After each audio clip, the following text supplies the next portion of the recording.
guys, welcome to our lecture 9. In lecture 9 we are going to discuss other parts of the machine. Now that we have discussed the cathode and we discussed the anode.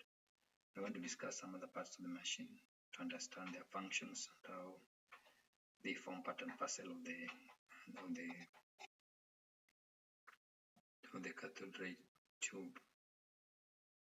Now a complete diagram of cathode ray tube looks like this.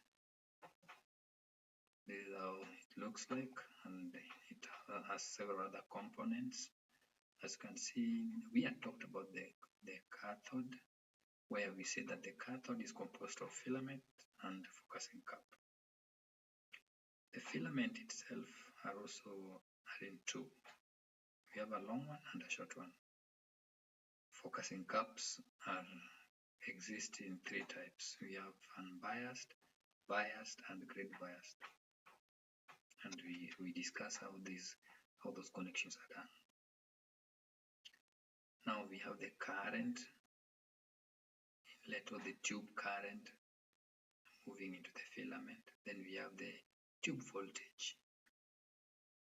Then we have talked about the anode and the focal track.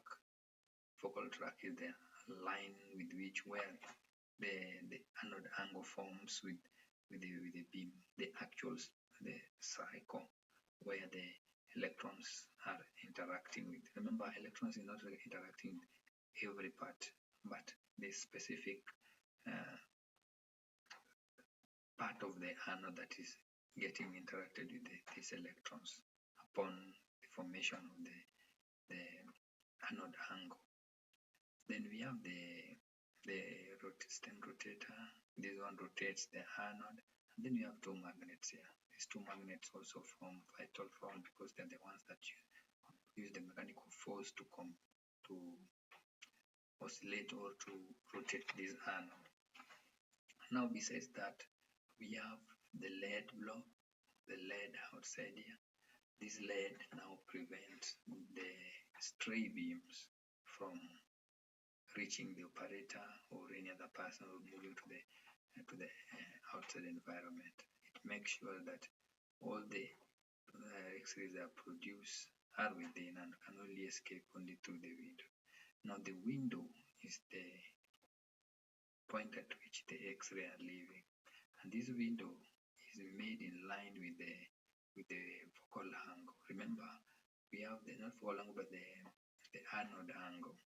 Now, anode angle is made to make sure that the spot that is formed, the actual spot, and the effective spot are orthogonal. In other words, they are 90 degrees, so that the effective spot of the beam that is formed is at 90 degrees with the beam line. And when that one happens, then we are rest assured that there will be no stray radiation that will be moving. But if there is any, then the lead block is here to do a protection. Now we have the pool of oil. As you can see, there is a pool of oil. This pool of oil is used to conduct heat energy. It's used to cool the system. Remember, these electrons are moving at various speed, and we'll appreciate this when we start talking about the energy requirement of these tubes. If the bulbs that we use, the normal bulbs that we use, that use maybe 240 volts and some sense of maybe 10 watts or 15 watts, get hot to the extent that at some point you can't even 50 watts bulb, when it operates for a period of maybe 10 minutes, you cannot hold it in their hands. Now, the operation of these tubes is operating on thousands and thousands of kilovolts, and that one makes the acceleration of the electrons move very fast at a very high speed, and forming very high kinetic energy. And that kinetic energy, remember, it's also going to be converted here. And the conversion here also we are going to understand how it's being converted, because not every electrons being produced, not every electron that interact with the anode produce the same effect. We are going to discuss that, and it will makes us also to appreciate the fact that there are different types of there are different these variation in energy spectrum as a result of areas upon which these electrons are interacting with the anode. Now we have talked of the glass vacuum with the block to block the beam from straying out. Then we have talked of the current supply, voltage supply. Then we've talked of the filament that produce the electrons. We've talked of the cathode that holds the filament and the focusing cap. We've talked about the rotator, or we have talked about the rotating motor and the rotator that rotates the anode. We have also stated that the lead blocks the beam from straying, and then the window here is made either with the aluminium material to filter. It also filters electrons, or not electrons, but X-ray beam with low energy. As we back in our O-level X-ray knowledge, you remember we were saying that some X-ray beam can be stopped by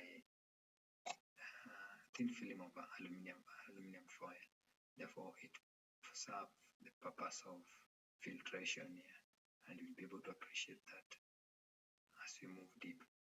Also, we must appreciate the conduction. We've said that the conduction of heat is done via oil. We have the oil here to do the conduction of heat, and the heat is also being controlled by rotating the anode, so that the anode is not static. It rotates, so that the point at which interacted with an electron at some point is not going to be the same, although it keeps on changing, and that one helps in the sustainability of the tungsten or the anode target integrity, and makes it not to crack and continue to serve the purpose effectively. Now, in our next class, we will talk about the spot, and when talking about the spot, we'll be able to discuss about the actual spot and the effective spot. We'll be able to understand maybe the line focus and know how we can manipulate them to produce different types of radiation of varying energies. I wish to stop there for this class, and welcome you all to the 12th lecture that will focus on the spots, the focal spot, where we'll discuss how to calculate the anode angle, and how to manipulate the focal spot when you move to the cathode and when you move to the anode. Thank you very much, and have a good time. See you in the next lecture.